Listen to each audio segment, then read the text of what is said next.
이제 자바 공부를 실제로 해보도록 할 건데 그냥 따라서 먼저 해봅니다. 설명은 나중에.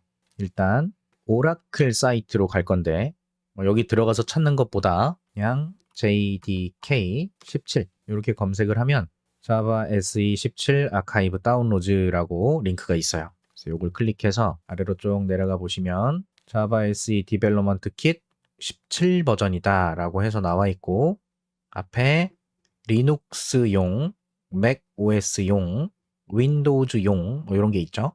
버전마다 있네요. 뒤로. 요 중에 x64 인스톨러 또는 뭐 MSI 인스톨러 아무거나 쓰셔도 상관은 없습니다. 그래서 저는 요거 받을 거예요.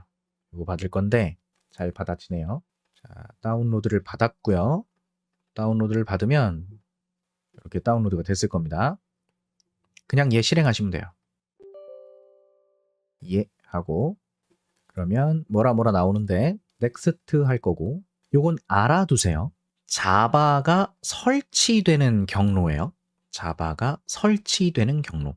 C 드라이브의 프로그램 파일즈에 자바라는 폴더 아래에 JDK 몇 버전 뭐 이런 식의 이름의 폴더로 저장이 됩니다. 그냥 여기 저장될 거예요. 바꾸지 마세요. 바꾸진 마시고 굳이 안 바꿉니다. 이런 거 기본 경로로 보통 대부분 써요. 특별한 경우가 아니고서는. 그래서 여기 저장되는구나. 요거 꼭 기억하시고 넥스트로 넘어가시면 바로 설치됩니다. 자, 설치가 끝나면 뭐부터 할 거냐면 이거부터 할 거예요. 자, 요 실행창 요걸 띄우는 방법은 여러분 키보드에 요 윈도우즈 시작 모양 있죠? 시작 모양이랑 똑같은 키가 있을 거예요. 그걸 윈도우 키라고 하는데 윈도우즈 키 요걸 누른 상태로 영문 R 요걸 누르면 아까 보신 실행창이 나오고요. 윈도우즈의 E를 누르면 윈도우 탐색기라는 게 실행이 돼요. 그래서 윈도우 R을 누르면 실행창 이런 게 하나 뜨고요. 윈도우 E를 누르면 탐색기 그리고 탐색기에 보통 이렇게 최근 사용한 파일 이런 것들이 나오는데 전 이거 별로 안 좋아해서 바꿉니다. 보기에 옵션, 폴더 및 검색 옵션에 가서 파일 탐색기 열기에 즐겨찾기라고 표시가 되어 있는데 전 고전적인 방식이 좋아서 내 PC로 바꾸고 최근에 사용했던 거 표시 안 할 거고요. 귀찮아서 이건 저는 지우기 하고 적용하면 이제 앞으로 윈도우 탐색기를 열었을 때 바로 내 하드디스크가 뜨게 됩니다. 이거는 취향이에요. 저는 이게 편해서 이렇게 쓰는 거고 기타 다른 단축키들 많습니다. 윈도우즈 키를 누른 상태로 할 수 있는 이건 중간중간에 생각나면 하나씩 알려드릴게요. 근데 굳이 저거 안 쓰고 요 시작에서 바로 눌러도 되죠. 여기서 cmd 뭐 이렇게 검색을 하면 나오잖아요. 명령창 쓸 건데 이게 나중에 추가된 기능이라서 저는 아직도 손에 익은 걸로 쓰게 되더라고요. 그래서 어쨌든 cmd 명령창을 하나 띄우시고요. 자, 여기서 자바 마이너스 버전 이렇게 쓸 건데 진짜 컴퓨터를 한 번도 안 해보신 분들은 지금 이게 뭐 하는 거야 라고 하실 거예요. 괜찮아요. 아주 먼 옛날 제가 지금으로부터 한 25년 한 30년 전 그때쯤에는 컴퓨터를 켜면 이런 화면이 나왔습니다. 여기서 명령어 가지고 컴퓨터를 사용하던 시절이 있어요. 지금 컴퓨터를 만진 게 최신인 분들은 근래에 만지셨던 분들은 이런 걸 상상하지도 못하시겠지만 옛날엔 이게 기본이었습니다. 그래서 그 기능이 좀 남아있는 거라고 보시면 되고요. 자, 여기에 이렇게 명령어를 적을 거예요.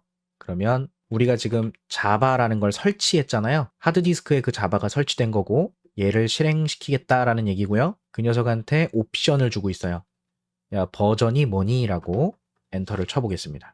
그러면 17 버전 자바 SE 실행 환경 뭐 이렇게 써져 있어요. 여기 나오죠. 자, 그리고 하나 더 써볼 건데 자바 C라고 하는 프로그램이 있습니다. 자바 C 띄고 마이너스 버전이라고 해볼 거예요. 자, 그랬더니 자바 C가 나옵니다. 원래는요, 예전 버전은 자바 C라는 프로그램을 실행하고자 했을 때 명령어가 없다고 나옵니다. 자, 다시 말씀드리지만 입문자, 관심자분을 대상으로 하기 때문에 아주 밑바닥의 이야기들을 하고 있는 거예요. 자, 지금 자바와 자바 C라는 프로그램을 실행시키고 있고요. 그 프로그램을 실행할 때 버전 정보를 알려달라는 옵션을 쓰고 있습니다. 이런 걸 명령어로 뭔가를 한다라고 하는데 어쨌든 자바는요. 자바 언어로 만들어진 프로그램을 실행시켜주는 도구예요. 그리고 자바 C는요. 이 C가 컴파일인데요. 컴파일. 자바로 개발할 때 자바 언어로 뭐라 작성을 하면 이 작성된 걸 컴퓨터가 알아들을 수 있는 형식으로 변환해주는 도구예요. 그래서 이 녀석을 써서 컴파일을 하고 걔를 실행시키는 그런 개념인 건데 지금 두 가지 프로그램 다 사용할 수 있는 상황입니다. 여기서 좀 설명드릴 게 있어요.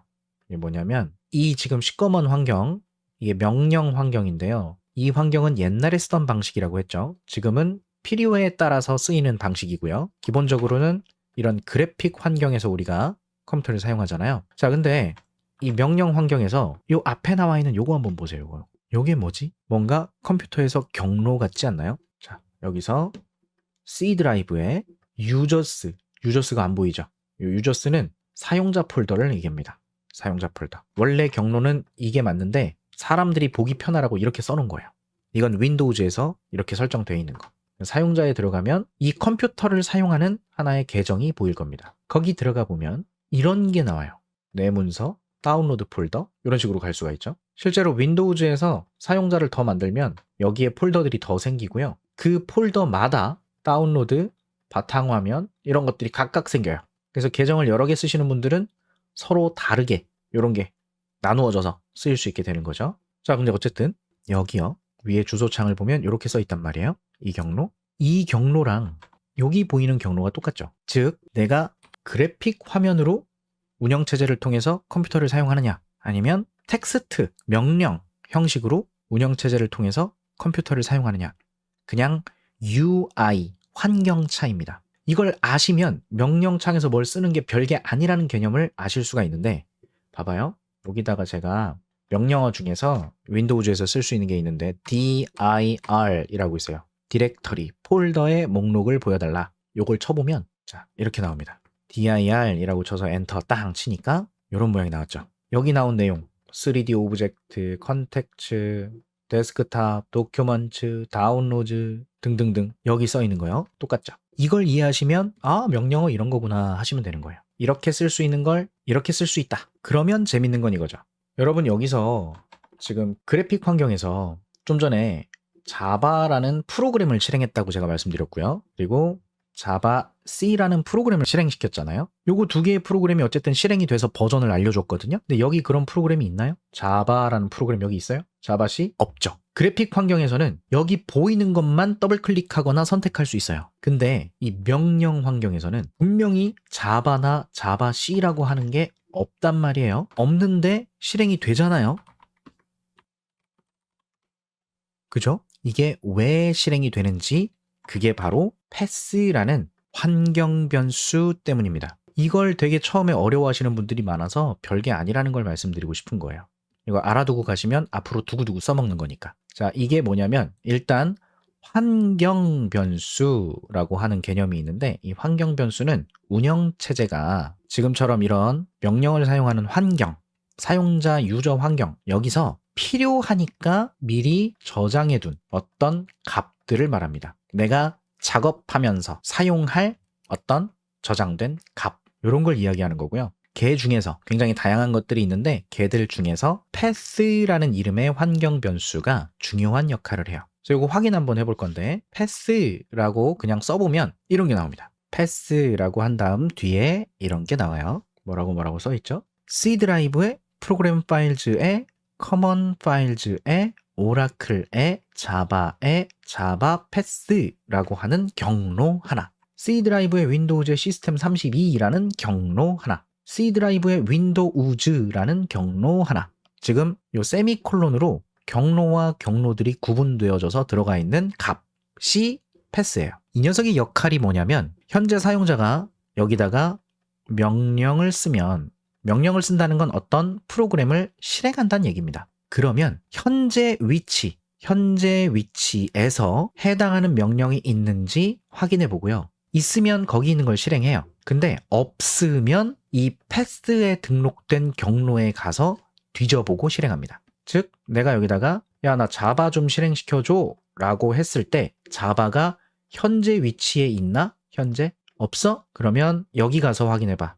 여기 없어? 그럼 여기 가서 확인해봐. 거기도 없어? 그럼 여기 가봐. 여기 가봐. 여기 가봐. 이렇게 순서대로 확인해서 있으면 그걸 실행시켜줘요. 그래서 어디서든 어떤 명령을, 프로그램을 실행시켜주고 싶을 때 사용하는 게 패스 환경 변수 설정입니다. 근데 지금 아무 설정 안 했는데 되잖아요? 설정하러 가볼 건데 내 PC의 속성에 들어가 보면 고급 시스템 설정이라고 있어요. 요걸 눌러서 이 창을 띄우셔도 되고요. 난 좀 있어 보이게 하고 싶다 그러면 system.cpl 이렇게 해서 명령어를 쓰시면 아까 그 프로그램이 바로 실행됩니다. 이것도 마찬가지 조금 전에 환경 변수에 따라서 이것도 프로그램인데요. 이 프로그램이 현재 위치에 없죠. 없는데 이 환경 변수들 어딘가에 그게 있어서 실행이 된 거예요. 그래서 여기에 고급 들어가서 환경 변수를 눌러보시면 여기에 현재 로그인한 사용자한테 적용되는 변수. 내 PC를 여럿이 쓴다면 계정이 여러 개가 있을 수 있죠. 각 계정들마다 따로따로 가지는 값들. 그리고 시스템 변수는 모든 계정이 동일하게 적용받는 값들. 이렇게 두 가지가 보입니다. 일반적으로 시스템 변수는 건드리지 않습니다. 잘못해서 기존에 있던 값을 지웠을 때 현재 운영체제가 이상하게 동작할 수 있어요. 그럼 여러분이 원래 쓰던 기능들이 막 동작이 안 되고 그거 복구하는 것도 되게 불편합니다. 복구가 불가능할 수도 있고요. 그래서 시스템 변수는 건드리지 않는 걸로 하고요. 사용자 변수에다가 진행을 할 거예요. 특별한 상황이 아니면 대부분 사용자 변수를 쓴다. 이렇게 보시면 되고 여기에 패스라는 이름의 환경 변수가 보입니다. 뭐 대문자로 나와 있을 수도 있고 소문자랑 섞을 수도 있고 윈도우는 대소문자를 크게 구분하지 않는 그런 특징이 있죠. 그래서 요거를 편집을 누르시든 더블 클릭해 보시면 유저 프로파일이라는 변수의 값을 이용하고 뒤에 이어서 뭐가 들어가 있는 요 한 줄이 있네요. 요 한 줄. 그리고 모든 사용자한테 적용되는 시스템 변수에도 패스라는 애가 있는데 여기 들어가 보면 아까 보셨던 요 값들이 들어와 있네요. 자, 요거 맨 첫 번째 보이는 요게 JDK를 설치하고 나서 자동으로 추가된 경로입니다. 요거 한번 확인해 볼게요. 자, 내 컴퓨터의 C 드라이브에 프로그램 파일즈 폴더에 커먼 파일즈 폴더에 오라클 폴더에 자바라는 폴더에 자바 패스라고 하는 폴더가 있고요. 여기 보니까 자바, 자바 C, 자바 W, J 쉘 뭐 이런 게 있네요. 얘들이 있어서 제가 여기다가 자바 버전이라고 했을 때 실행이 가능했던 거예요. 여러분은 하실 필요 없고 저만 해볼게요. 자바라는 애를 이름을 바꿔보겠습니다. 권한이 필요하대요. 바꿔볼게요. 그냥 바꿔봤어요. 다시 한번 동일한 명령어를 써보면 이렇게 나오는 거예요. 어딜 가서 찾아봐도 안 보이는 거죠. 자바가 없더라. 어떻게 실행하냐. 환경 변수의 역할이 그런 겁니다. 다시 원래대로 바꿔놓을게요. 자, 환경 변수 얘기를 왜 했냐면 지금 자바 17 버전 같은 경우는 굳이 안 해도 기본적으로 이렇게 묶어서 사용이 가능하게끔 만들어졌는데 제가 예전에 강의할 때 1.8 버전으로 가장 많이 강의를 했거든요. 이때는 직접 등록을 해줬었어야 돼요. 좀 전에 보여드렸던 거기에 가서 자바가 설치된 경로가 여기니까 여기 있는 거 써라. 이런 식으로 써줘야 되는데 지금 17 버전에서는 굳이 그러지 않아도 사용할 수 있게끔 만들어지는 걸 확인할 수 있네요. 이 환경 변수 자바 이전 버전에서 설정하던 거는 제가 앞전에 올려드린 자바 강의들이 있어요. 거기에 있으니까 필요하신 분들은 한번 보시면 될 것 같고요. 저는 일단 자바로 코딩을 하기 위해서 필요한 프로그램을 기본적으로 설치했습니다. JDK, 자바 개발 도구예요. 그럼 이제 이걸로 자바 개발을 할 수 있는 준비가 됐다는 거고요. 개발을 해보겠습니다. 지금 켰던 창들은 수정할 게 없으니까 그대로 닫아주고요. 자, 실행창에 노트패드라고 적을 겁니다. 메모장을 여는 거예요. 노트패드, 메모장이 열립니다. 자, 코딩합니다. public, class, hello, java. 작네요, 창이. public, static, void main, string, args, system.out.println. hello, java. 자, 요렇게 적을 거예요. 요렇게 적고 저장을 할 건데 저장은 컨트롤 S를 눌러서 저장을 하시고 어디다 저장할 거냐면 경로만 잘 파악하시면 됩니다. 여기 지금 C의 유저스의 자기 계정 폴더 있죠? 저기로 가세요. C의 사용자의 자기 계정 폴더 여기 가서 텍스트 문서를 모든 파일로 바꿔주시고 여기다가 이름을 얘랑 똑같이 적습니다. 얘랑 똑같이 hello java 하고요. 끝내는 게 아니라 마지막에 .java까지 적어주세요.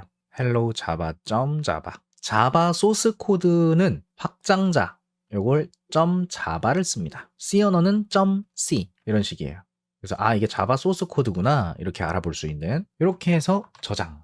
그러면 명령창에서 dir 하면 현재 폴더에 있는 파일들, 디렉터리들 보여주는 거죠. 엔터 치면 조금 전에 저장한 헬로 자바가 보입니다. 지금 개발한 거예요, 여러분. 내가 개발자가 된 겁니다. 드디어 개발 한번 했다. 근데 아직 조금 부족한 게 뭐냐면 얘를 실행시킬 수 있어야 되죠. 지금 컴퓨터한테 명령을 내린 거예요. 내가 컴퓨터한테 하고 싶은 말을 쭉 적은 겁니다. 그래서 거기다가 컴퓨터가 알아먹을 수 있는 작업을 해줘야 되는데 자바 C 얘가 컴파일 해준다 그랬죠. 자바 코드를 실행할 수 있는 형태로 바꿔줍니다. 그래서 야, 저 hello java.java라는 파일 있거든? 이거 좀 실행시켜야 되니까 번역 좀 해봐. 요런 명령이 되는 거예요. 그래서 자바 C라는 프로그램한테 이 경로를 주면 이 파일을 읽어들여서 그걸 실행할 수 있는 어떤 형태로 변환해 주는 거죠. 엔터를 빵. 무소식이 희소식입니다. 보통 명령을 쓸 때 무소식이 희소식이다 이런 얘기를 많이 해요. 아무것도 안 떠야 되는데 만약에 무언가 떴다. 그러면 오타가 있는 겁니다. 어딘가에 오타가. 자, 일단 저는 잘 넘어갔으니까 dir 해서 다시 한번 폴더를 확인해 보시면 내가 만든 코드 그리고 새로 추가된 코드 이런 게 보이죠. 자, 요거는 뭐 완전한 기계어는 아니긴 합니다만 어쨌든 컴파일이 진행된 거예요. 요걸 컴파일해서 컴퓨터가 알아먹을 수 있을 만한 형태로 바꿔준 작업이다. 이렇게 보시면 되고 그럼 이제 이거를 바로 실행할 수가 있습니다. 원래 실행 파일은 exe 확장자 아닌가요? 아, 네, 맞는데요. 윈도우즈에서 exe가 실행 파일이긴 하죠, 기본적으로. 자, 얘는 .class라는 파일이에요. 요게 컴파일이 되긴 했는데 완전히 기계어로 바꾸는 개념이 아니고요. 그 바이트 코드라고 해서 초벌 구의가 되어 있어요. 초벌 컴파일 이런 느낌. 왜냐면 자바의 특징이 여러 하드웨어에서 한 번 작성하면 어디서든 실행이 가능하게 만들자라는 게 옛날 모토였어요. 처음 철학. 그래서 write, once, run, anywhere 요런 용어가 있거든요. 이게 철학입니다. 자바의 철학. 지금처럼 한 번 내가 코드를 작성하면 이 작성한 코드는 윈도우에서도 실행되고 리눅스에서도 실행되고 맥에서도 실행되고 하다못해 안드로이드에서도 실행되고 이런 걸 얘기하는 거예요. 근데 그러려면 원래는 얘를 윈도우즈가 이해할 수 있게끔 또는 좀 더 들어가서 윈도우가 설치된 CPU가 이해할 수 있게끔 리눅스가 설치된 CPU가 이해할 수 있게끔 원래 이런 개념까지 가야 되거든요. 근데 그거를 중간에 가상 머신 JVM이라고 합니다. 자바 버추얼 머신이라고 하는데 윈도우즈에서 실행 가능한 JVM, 리눅스에 맞는 JVM, 맥킨토시에 맞는 JVM 이런 것들을 따로따로 만든 거예요. 그러면 지금 보신 것처럼 자바 코드로 작성하고 그걸 한번 바이트 코드로 초벌 컴파일을 하면 이 클래스 파일을 JVM이 실행시켜 줄 수 있는 역할을 합니다.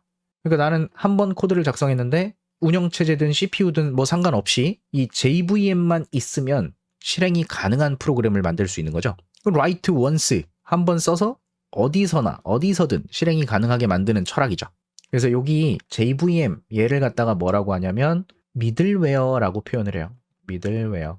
앞으로 IT 공부하시다 보면 미들웨어 이런 얘기들이 나오거든요. JVM뿐만 아니라 다른 곳에서도 써요. 그럼 그 미들웨어라는 단어를 딱 들으면 어떤 것과 어떤 것 사이에 뭔가 중간자 역할을 해주는 녀석이 미들웨어구나 이렇게 생각하시면 공부하실 때 많이 수월해질 겁니다. 그래서 지금 나는 자바로 개발을 했고요. 개발한 걸 실행 가능하도록 만들었어요. 이제 실행해 보면 되겠죠? 실행은 자바라는 프로그램이 실행시켜줍니다. 자바 런타임이에요. 그래서 자바한테 야 이렇게 클래스 이름을 줍니다. 야 헬로 자바 이거 실행시켜. 그러면 이렇게 인사를 합니다. 헬로 자바. 이게 자바 코딩하는 거예요, 여러분. 뭐 있어요? 첫 번째 자바 프로그램을 작성해 보신 겁니다. 이제 이걸로 뭐 하냐? 자, 이런 거 이제 따라하지 마시고 그냥 보여드릴 거예요, 이제. 자, 이렇게 코드를 작성해 봤어요. 저장했고요. 저장하면 뭐 해야 돼요? 컴파일 해야죠. 번역해주고 에러가 났군요. 에러가 나면 이렇게 나오는 거예요. 인코딩 방식이 안 맞아? UTF-8로 했던 것 같은데. 한글을 빼겠습니다. 다시 저장하고 컴파일. 자, 그랬더니 문제가 없네요. 이거 아마 인코딩 설정에서 가는 게 있을 텐데 굳이 뭐. 자, 그러면 다시 dir 했을 때 자, 아까랑 달라졌죠? 똑같은 파일인데 용량이 달라졌어요. 코드가 바뀐 게. 그래서 요거를 다시 한번 실행해 보겠습니다. 자바 헬로 자바 요거 좀 실행해줘. 짠! 지금 프로그램이 동작 중인 겁니다. 놀랍지 않습니까? 여기다가 제가 1 하고 엔터 그랬더니 input 2가 나왔어요. 2 하고 엔터 그랬더니 sum은 3이다. 계산기 프로그램 만든 거잖아요. 제가 지금 뭐 했어요? 코딩 했죠. 이게 뭔진 모르겠는데 처음 하시는 분들은 당연히 뭔지 모르잖아요. 그냥 제가 코드를 작성했어요. 한글로 읽어볼게요. 자바 폴더에 자바 패키지에 util 패키지에 스캐너라는 애가 있거든. 그 스캐너 좀 가지고 와. 그거 가지고 와서 요게 공개된 클래스 이름인데 헬로 자바고 그 헬로 자바 내용은 이만큼이야. 그 안에 다른 건 없고 야 요거 메인 메서드거든. 여기서부터 시작하면 돼. 실행할 때. 요거 중괄호부터 여기까지인데 이게 실행시킬 내용이야. 자, 첫 번째로 뭐 하냐면 아까 스캐너 불러왔던 거 있지? 그 스캐너 가지고 객체 좀 생성해. 그거 나 써야 되거든? 근데 그 스캐너가 어디를 스캔할 거냐면 사용자의 표준 입력하는 곳이 있을 거야. 키보드로 들어오는 그 라인이 있거든? 거기를 좀 이렇게 스캔을 해. 그런 롬이야 너는. 그래서 요걸로 나 앞으로 쓸 거다. 저기 이거 프로그램 실행시키신 분한테 요거 좀 출력 좀 시켜줘. input 1땡땡이라고 알려줘야 첫 번째 입력이라는 의미가 될 거야. 그 다음에 너 아까 그 키보드 있잖아. 그 키보드 그쪽으로 사용자가 뭐 입력할 거거든? 엔터를 치는 시점까지 받아들이면 돼. 그 문자열을 그 저기 인티저 형식으로 저기 숫자 10진수 숫자 형식으로 바꿀 거거든? 그거 바꿔줘. 바꾼 다음에 여기 n1이라는 이름의 변수가 있을 거야. 변수. 공간이 있거든? n1이라는데 거기다가 사용자가 입력한 값 있으면 그거 좀 담아. 그 다음에 input 2라는 문자열을 사용자한테 또 알려줘. 보여줘. 그럼 사용자가 또 뭐라고 입력할 거야. 입력한 값을 숫자로 바꿔서 이번엔 n2라는 변수에다 담아줘. n2 요걸 담아줘. 다 담겼지? 그러면 그거 n1에 담긴 거랑 n2에 담긴 거 있잖아. 그 두 개 더해. 그 두 개 더한 다음에 요 조금 let이라는 변수가 있거든. 요 변수에다가 그 결과 담어. 다 담았지? 담았으면 출력해. 사용자님한테 출력해드려. 그 sum, 합은 그 let에 들어있는 거 있잖아. 그거 출력해드려. 그래서 이게 출력이 된 거예요. 이 개념을 이해하시면 코딩이 끝이에요. 이제 내 입맛대로 하면 되는 거잖아. 뭐만 알면 돼요. 내가 사용자한테 무언가를 하게끔 만들어주고 싶으면 그걸 만들어내기 위해서 자바에서 어떤 걸 써야 되는지, 어떻게 써야 되는지 이것들을 알아가면 만들고 싶은 거 만들면 되는 거잖아요. 이해되세요? 전 이게 처음에 코딩을 공부하고 이거 개발 쪽 관련된 C 언어 처음 공부할 때 저는 이게 아예 상상이 안 됐어요. 조금 더 오늘 설명했던 그 메모리, CPU 이런 것들 생각해보면 이런 겁니다. 내가 자바로 프로그램을 짰다. 자바로. 그럼 이 프로그램은 좀 전에 보여드린 것처럼 자바 C를 통해서 컴파일이 된다. 컴파일이 된 게 실행이 될 건데 어디서 실행이 돼요? 지금 JVM, 가상머신이라는 애가 설치가 됐어요. 언제? 우리가 JDK를 설치했을 때. 가상머신이 내 컴퓨터에 설치가 된 겁니다. 그러니까 이 가상머신의 역할을 누가 하는 거예요? 얘가 하는 거예요. 자바라는 프로그램이. 그 안에 가상머신의 개념이 있는 거죠. 그리고 이 JVM은 어디서 동작하고 있어요? 윈도우즈라는 운영체제에서 동작하고 있어요. 윈도우즈 위에서 JVM이 돌아가고 있고요. 그 윈도우즈는 어디에 존재하고 있냐면 내 컴퓨터에 CPU가 있고 메모리가 있어요. 그 메모리에는 윈도우즈가 실행될 때 필요한 거 있고요. 윈도우즈. JVM이 실행될 때 필요한 영역이 있고요.